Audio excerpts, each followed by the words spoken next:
សូមស្រទោចតនអូននាងគុំគិតបងគ្មានកូនចិនខ្លែងខ្នងតងតា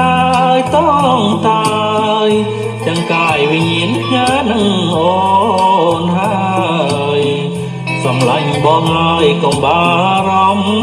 ភអ្វី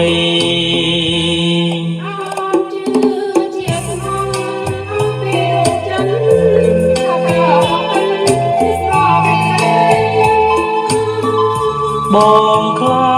ចតែអូននាងអងអាឡ័យចោលចាំបានថ្មីស្ដីបងភ្លេងបង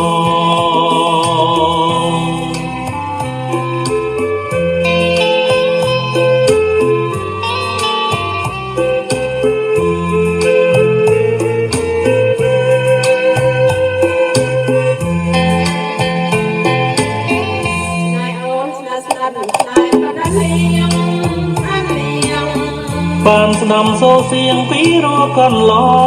ង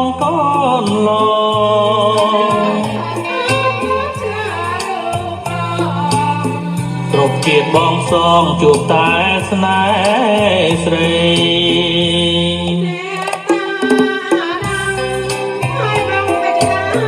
សូមលោកធ្វើជាកសិនសាស័យ